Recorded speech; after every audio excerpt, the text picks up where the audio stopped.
Bom, falar sobre cigarro ainda é um desafio. Mesmo com tanta informação disponível, o tabagismo continua sendo um dos principais fatores de risco para várias doenças, entre elas o câncer de pulmão. E hoje, além do cigarro tradicional, novas formas de consumo, como os cigarros eletrônicos, também entraram em cena.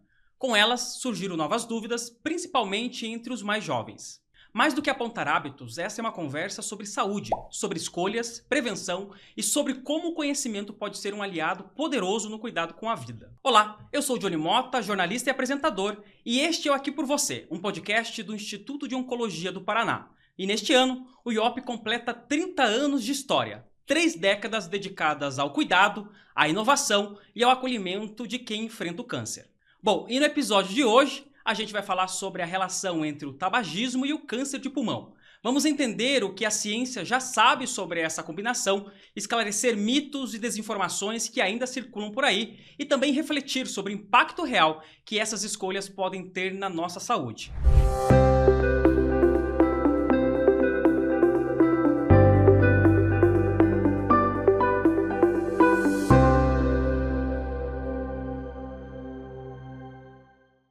E para essa conversa, eu recebo aqui no estúdio 2 médicos do IOP, hoje é dobradinha, A doutora Thaís Almeida, oncologista clínica, e também o doutor José Henrique Ribeiro, cirurgião oncológico. Doutora, seja muito bem-vindo ao nosso podcast. Obrigado, Johnny. É um prazer estar aqui com vocês. Oi, Thaís. Obrigada, Johnny. Obrigada, Zé, pelo convite. Maravilha. Hoje esse nosso bate-papo vai ser dobradinha. Bom, eu vou direcionar a primeira pergunta para a doutora Thaís. Doutora Thaís, a gente sabe que o cigarro ele afeta muitos órgãos, Mas no contexto do câncer de pulmão, o que mais preocupa quando a gente vem falando a respeito desse assunto?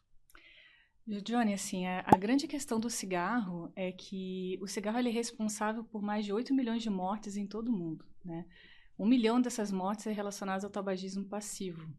Se a gente for considerar que o cigarro ele está relacionado em até 85% das vezes com o câncer de pulmão, é uma quantidade muito grande de pessoas que são vítimas do cigarro no mundo todo, A gente tem uma estimativa que mais ou menos, segundo a incidência do INCA, que vão ser quase 32 mil novos casos de câncer de pulmão para o ano de 2025 e talvez até um pouco mais para o ano de 2026.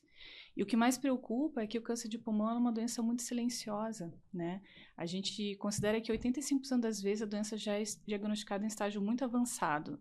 Então, geralmente, os pacientes eles não têm muitos sintomas. Quando eles vão procurar ajuda, geralmente os sintomas é tosse, falta de ar, dor. Às vezes o paciente ele já está cuspindo sangue ou perda de peso. E isso já são sintomas de uma doença já um pouco mais avançada. Então, a grande preocupação é que a quantidade de pessoas que fumam, embora esteja caindo no mundo todo, o número de pessoas que vem consumindo cigarro eletrônico vem aumentando, junto com o aumento de outros fatores de risco, como a poluição, e com isso a incidência de câncer de pulmão vem aumentando também. E o câncer de pulmão é a doença mais letal em todo o mundo, se a gente for considerar doenças oncológicas, por Perfeito. Todas as causas. Eu até aproveito para... Aproveitando a resposta que a doutora Thaís deu, vou direcionar aqui uma pergunta também para o doutor José Henrique, porque assim, é verdade que 90% dos casos de câncer de pulmão estão associados ao cigarro? Sim. Essa é uma informação verdadeira? Sim, a gente estima que 80% até 90% dos casos estão relacionados.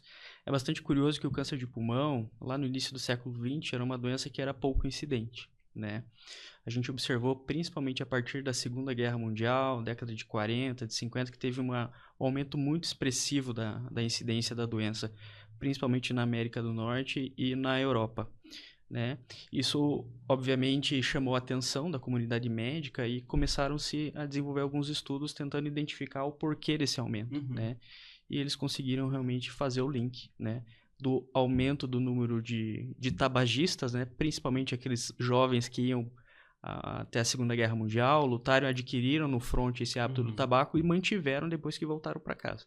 E o câncer de pulmão, doutor, ele é um dos cânceres mais agressivos? Sim, é um câncer bastante agressivo, além de ser bastante incidente, é um câncer bastante agressivo. A gente tem dados da Globocan, que é uma organização que tem um vínculo com a Organização Mundial de Saúde, E hoje o câncer de pulmão é o câncer de maior incidência e de maior mortalidade, A gente espera aí uma estimativa de mais ou menos 1.800.000 mortes no mundo todo pelo câncer de pulmão. Interessante isso, né? Porque, assim, doutora, inclusive, se 90% do diagnóstico está em relação ao câncer de pulmão estão condicionados ao cigarro, e esses outros 10% é o quê? São fatores genéticos? O que pode ser? É bem interessante, assim, a gente tem alguns dados em alguns países, por exemplo, a China, né, em que a poluição ela é muito grande. Lá eles têm alguns estudos que mostram que quase 50% a 70% dos casos de câncer de pulmão em não tabagistas vem devido à poluição, né? Então isso é um fator bem interessante. Mas pegando um pouco aquele gancho, né, que as pessoas falam, poxa, mas tem tanta gente que fuma e não tem câncer, e tanta gente que não fuma e tem, né? É importante a gente levar em consideração que quando a gente fala de câncer, a gente considera que todo indivíduo ele é único, né? Então, cada pessoa, ela tem o que nós chamamos de polimorfismos genéticos, que são variações genéticas.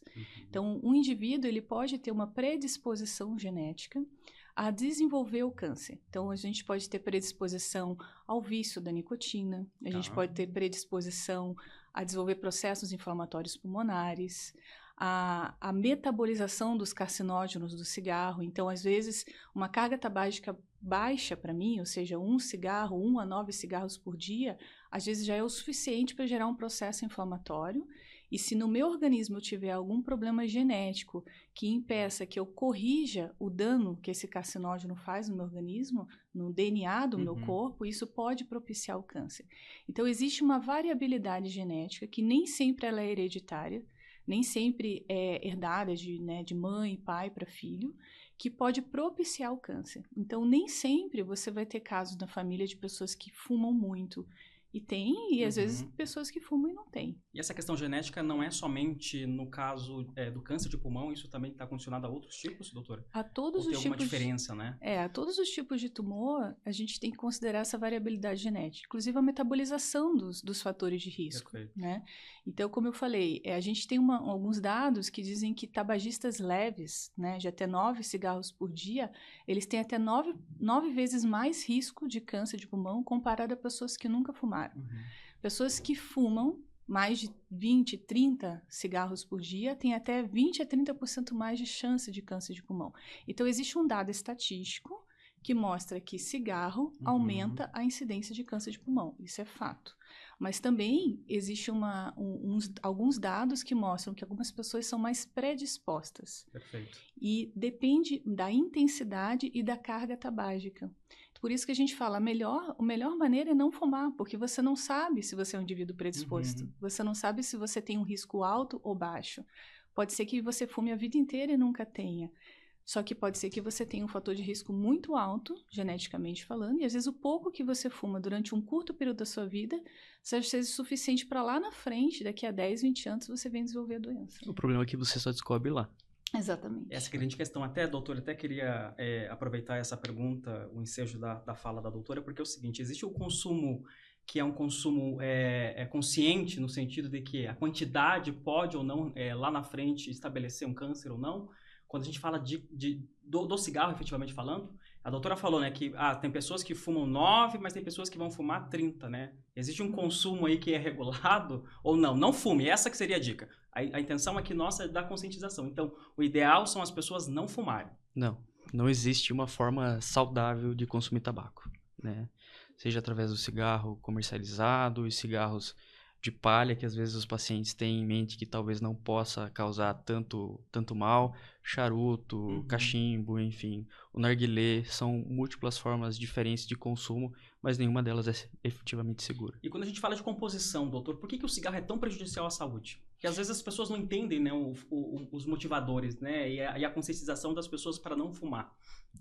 Então, a gente tem múltiplos, né, componentes do cigarro, daquela combustão, né, do tabaco, né? O alcatrão acho que com certeza é um dos mais conhecidos, né? Mas a gente tem uma série de substâncias que são tóxicas e, como a doutora Thaís falou, são carcinógenos, que a partir do momento que eles entram em contato com a mucosa, né, com o interior das nossas vias aéreas e do pulmão, eles desencadeiam, né, alterações no nosso DNA, né? E se realmente o nosso corpo não tem uma maquinaria necessária para reparar esses danos, as células vão acumulando essas alterações com o tempo, até que chega um momento que elas acabam se tornando malignas. E esses danos, doutor, são imediatos, são médio prazo, a longo prazo? Como funciona? Assim, os danos do tabaco são em vários níveis, né? A gente tem danos imediatos, né? Mas esses danos que levam à formação do câncer são danos que se acumulam ao longo do tempo, né? Existe a predisposição individual, né? Então, alguns vão desenvolver isso daí antes, outros vão desenvolver mais tarde. Perfeito, muito boa essa questão, inclusive, até porque a gente precisa entender um pouco mais, né? Não significa que a pessoa vai começando a fumar hoje, que amanhã ela pode descobrir um câncer de pulmão. Logicamente que existem outros condicionantes, né? A gente, inclusive, nesses 10% é o que a senhora falou, inclusive, a respeito dos fatores genéticos, né? Doutora Thaís, quando a gente vem falando de prevenção, né? Quando a gente olha para o tabagismo e para o câncer de pulmão, né? O que é prevenção primária e prevenção secundária? Prevenção primária é um termo que a gente usa para quando o indivíduo ele ainda não desenvolveu a doença. Então, todas as medidas que você pode oferecer antes que o indivíduo tenha a doença, né? Então, no câncer de pulmão especificamente, não existe vacina, né, para prevenção de câncer de pulmão. Mas existem as medidas que controlam o principal fator de risco, que é o tabagismo. Então, são as campanhas anti-tabagismo, né? A gente considera que o Brasil é uma referência, né, na campanha anti-tabagismo, né? No mundo todo, é considerado um dos países que mais conseguiu instituir medidas anti-tabagismo. Só a taxação de impostos reduziu quase 15%, segundo os dados do INCA, né, o consumo de cigarro no Brasil. Só pelo fato de você aumentar a taxação de impostos. A própria legislação, né? A própria legislação, né? As leis antifumo, né? Então, andou circulando pela internet uns vídeos, né, acho que foi do Maluf, né, falando sobre a proibição de você fumar em lugares fechados e todo mundo indignado, né? E só isso já reduziu 20% a internação por doenças respiratórias agudas, que legal, né?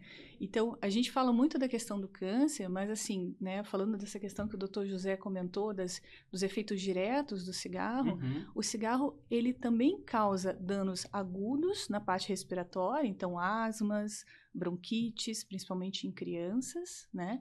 No ambiente, ele aumenta o risco de tabagismo passivo, né, de doença respiratória entre pessoas que não estão fumando, né? Então, as melhores medidas de prevenção primária são as leis antifumo, né? Então, são as mídias, proibir a divulgação, proibir as propagandas, proibir fumar em ambientes fechados, proibir a comercialização dos cigarros eletrônicos, né? Então, isso é o que a gente considera como prevenção primária. Perfeito. Bem interessante. Só fazer um link, o que a Thaís falou, hoje até o pessoal, assim, os americanos chamam o tabagismo passivo de second hand, né, de segunda mão. E hoje eles falam até um tabagismo de terceira mão. A gente sabe que aquele ambiente que foi frequentado por um tabagismo e que efetivamente fumou naquele ambiente, essas substâncias, elas se depositam nas superfícies. Então, uma pessoa, eventualmente, que não é tabagista, ela frequentou aquele ambiente, ela também está exposta às mesmas substâncias. Legal, num doutor. Tempo diferente. Perfeito. E gostaria até de complementar essa sua fala e também perguntar a respeito disso, né? Por exemplo, meu pai e minha mãe fumam. Eu não fumo. Eu corro risco também? Sim. No mesmo ambiente? Sim, no mesmo ambiente você vai estar tragando também essas substâncias. Claro que numa intensidade muito menor, definitivamente, do que a pessoa que está fumando, mas a gente tem uma estimativa de um aumento de até 30% na incidência de câncer de pulmão para os tabagistas passivos. Significa que a pessoa que recebe um diagnóstico de câncer, que fumou a vida toda, ela tem, em relação à própria agressividade do câncer, né? É convergente, né? É parelho com aquela pessoa que não fuma, mas também é um fumante passivo? Está no mesmo ambiente ou não? Existe uma certa diferença? É que ele é exposto de maneira diferente, né? Claro que, assim, a chance de um fumante passivo, comparando, né, o mesmo indivíduo em duas situações... Perfeito. Essa exposição, né, causa algum diferentes, tipo de né? A gente tem a questão que é bem consolidada da dose causando o efeito, né? Claro que é uma dose menor, consequentemente, vai ser uma incidência menor do que se aquele fosse exposto ativamente às substâncias. E agora eu vou entrar num tema que talvez os nossos jovens aí fiquem um pouco mais apreensivos, né? Relacionado ao cigarro eletrônico, talvez a quantidade, o uso tem crescido muito, né? Algumas pessoas, inclusive, têm trocado, né? Com aquela falsa sensação de que eu estou fazendo bem para minha saúde. Eu queria saber de vocês, né? Quais são os riscos reais, né, de utilização de cigarros eletrônicos? Para mim, o principal risco é a faixa etária com que ele está sendo comercializado, né? A gente tem alguns dados bem robustos já mostrando que o maior consumo de cigarro eletrônico tem sido por jovens, né? Alguns dados agora recentes falam que 20% dos jovens a partir de 13 a 19 anos já se expuseram a cigarro eletrônico. Uau, é um dado alarmante, É né? muito grande, né? E a gente ainda não tem como saber as consequências disso de longo prazo, porque a gente não tem ainda uma incidência, né, de 20, 10 anos. Os dados são recentes ainda, São né, dados doutora? recentes, né, de usuários de cigarro eletrônico. A gente está começando a ver os efeitos agudos, né, que são as doenças pulmonares respiratórias agudas, que eles chamam de EVALI, né, os danos no condicionamento cardiovascular, a redução da potência sexual. Provavelmente a gente vai começar a ver em mulheres uma redução de fertilidade, né? Então, o grande crítico assim do cigarro eletrônico, do nosso ponto de vista, é uma idade muito precoce, em que o indivíduo está buscando isso para aumentar os seus níveis de concentração, de dopamina, para buscar mais prazer imediato. A concentração da nicotina nos cigarros eletrônicos, a biodisponibilidade ela é maior. Tem cigarros eletrônicos hoje que eles têm componentes, né, de sais de nicotina, que ele é muito mais biodisponível, então ele é muito mais viciante. Consequentemente, o indivíduo ele busca aquilo com maior frequência. Pra você ter uma ideia, assim, a concentração de nicotina num cigarro comum é em torno de 2 miligramas. Um cigarro eletrônico pode chegar a 50 miligramas. Então, dependendo do quanto que o indivíduo usa daquele cigarro, ele pode chegar a fumar quase 120 cigarros numa noite. Impressionante, né? É muita coisa, né? E alguns jovens têm usado com a intenção de aumentar o foco e reduzir a ansiedade. Só que com o passar do tempo, isso é um efeito agudo, que realmente, de fato, ele dá uma sensação de melhora da ansiedade em questões de segundos. Principalmente se ele usar os sais de nicotina. Só que com o passar do tempo, como a maturação do cérebro ela ocorre ao longo da idade do jovem, né, até os 25 anos você ainda está em processo de maturação cerebral, vai chegar um momento em que vai dar um efeito reverso, em que o indivíduo ele vai ter mais ansiedade, dificuldade de concentração, redução da potência em todos os vícios, sentidos. Inclusive, né, doutora? Acho que é importante enfatizar, né? E vai ser uma porta para ele chegar em vício de outros tipos de substâncias também, porque o vício é pior do que de outras drogas. E acho que tem outro ponto também que vale a pena a gente focar, que além de tudo isso que a Thaís falou, a questão da maior concentração de nicotina, os cigarros eletrônicos socialmente eles são muito mais aceitáveis no contexto assim o de não cheiro ter já não é o mesmo, exatamente, né? Agradável. não tem o odor desagradável, né? E você não tem toda aquela dificuldade de você ter que acender o cigarro, você simplesmente tira do seu bolso e consome na hora. Então isso torna ele muito mais socialmente aceitável e disponível. Perfeito. Né? Embora ele seja proibido, né? Exatamente. A comercialização é proibida, né? Justamente porque tem riscos, né? Sim. E aí eu até gostaria de perguntar para vocês, porque a gente tem aquele consumo de cigarros eletrônicos que tem nicotina, mas talvez aquela pessoa vai ouvir aqui a nossa conversa e vai falar, tá, mas o que eu uso não tem nicotina. Os riscos são os mesmos ou não? O risco da adição acaba que é um pouco menor por conta da ausência da nicotina, né? Mas o cigarro eletrônico, você está inalando substâncias químicas, né? Então, todos aqueles ácidos, né? Aquelas substâncias químicas numa alta temperatura, elas também vão gerar um dano inflamatório em toda a mucosa respiratória, boca, língua, garganta, esôfago, parte pulmonar. E a gente sabe que hoje um dos princípios, né, iniciais da doença do câncer é justamente um processo inflamatório. Então, tudo começa com um processo inflamatório, que inicia-se agudo, se torna crônico, e o teu organismo não conseguindo consertar esse processo, isso vai gerar o câncer. Né? Sim, é isso aí. Perfeito. E aí eu quero fazer uma pergunta para vocês, um desafio aqui. É difícil parar de fumar? Por que é difícil? Algumas pessoas reclamam, né, da dificuldade de parar de fumar. Tem a ver só com vício ou não? Existem várias questões envolvidas na questão do cigarro, né? Então, existe a dependência química, né? A gente considera hoje que o cigarro, em termos de dependência química, ele é tão ruim quanto a dependência do crack, por exemplo. Impressionante, né, inclusive. Né? Porque a disponibilidade do cigarro é muito grande, né? Você está sempre exposto a ele. Então, é muito mais difícil você abandonar um vício em que você pode ir ali na esquina e comprar, né? Ele é muito, como o José falou, é muito socialmente aceito, né? Então, a dependência química exige que o indivíduo ele seja tratado como um dependente químico. Talvez seja muito difícil. É uma droga, né, doutora? É uma droga, né? E às vezes eu acho que é difícil o tabagista ouvir isso, mas infelizmente o tabagista ele é um dependente químico. Ele precisa de alguma forma se conscientizar disso, buscar ajuda profissional no sentido de usar medicamentos que reduzam a ansiedade, adesivos, né, complementos de nicotina para poder ajudar ele nesse processo.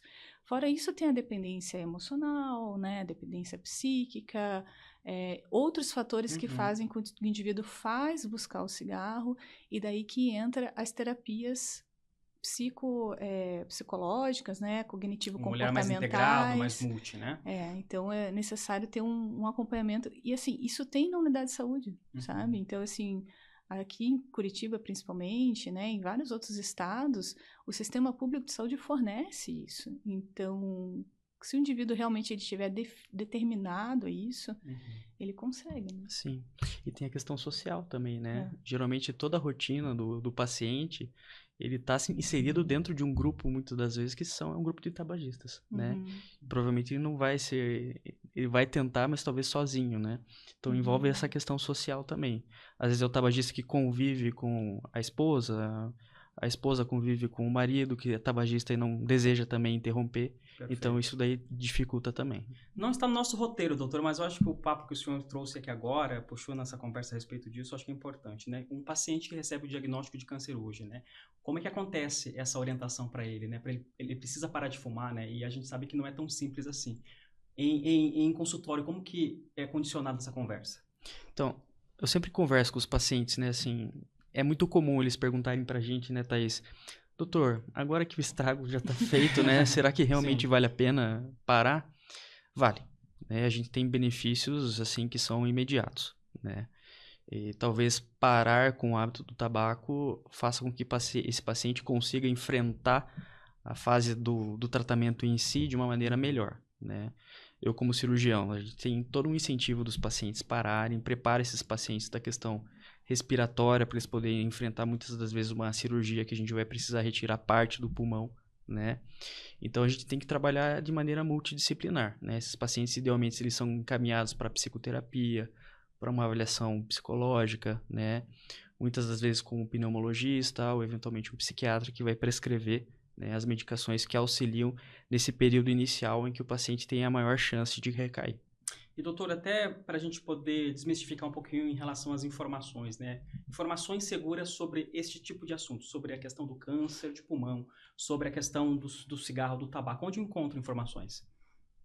As informações, esse é uma grande questão, né?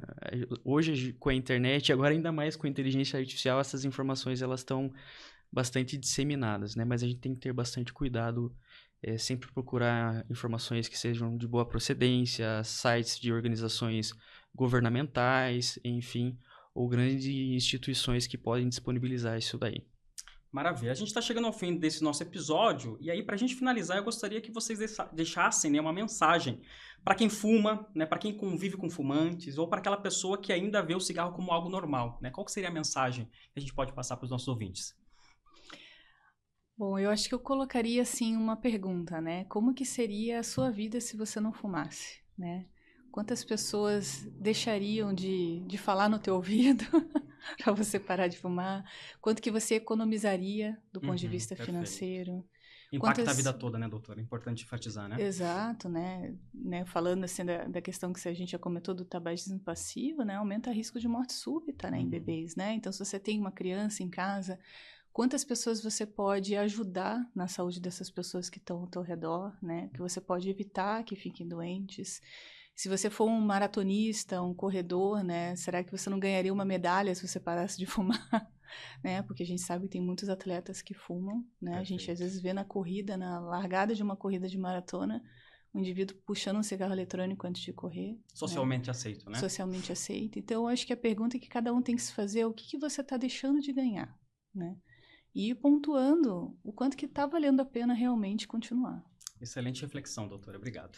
E complementar que nunca é tarde. É isso sempre eu falo para os meus pacientes, né? Por mais que tenha fumado durante 30, 40 anos, efetivamente a gente já tem uma doença que se instalou por conta do hábito, mas nunca é tarde para parar.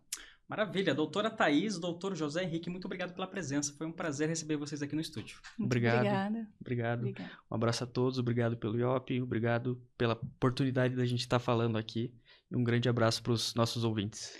Obrigada a todos. A gente convida a equipe, todo mundo que quiser acompanhar o site do IOP, os podcasts. Então tem bastante informação sobre a área da oncologia ali também. E seguir os nossos canais também. Maravilha. Obrigado. Bom, o uso do tabaco em suas diferentes formas ainda é tratado com certa naturalidade em muitos espaços. Mas por trás deste hábito existe um risco real, que muitas vezes é ignorado ou minimizado. Trazer esse tema para a conversa é essencial, porque quando a gente entende os impactos do tabaco, consegue fazer escolhas mais conscientes e cuidar melhor da própria saúde e também de quem está por perto de nós. Se esse episódio te fez enxergar o assunto de um jeito diferente, compartilha com quem também precisa ouvir. O Aqui Por Você está disponível nas principais plataformas de áudio e também nas redes sociais. A cada episódio, a gente mostra que saúde também é escuta, acolhimento e diálogo. E não esqueça de curtir, avaliar e seguir o podcast. Isso ajuda esse conteúdo a chegar ainda mais longe. Bom, a gente se vê no próximo episódio. E lembre-se, tudo começa com a informação. E acima de tudo, a gente está aqui por você. Tchau!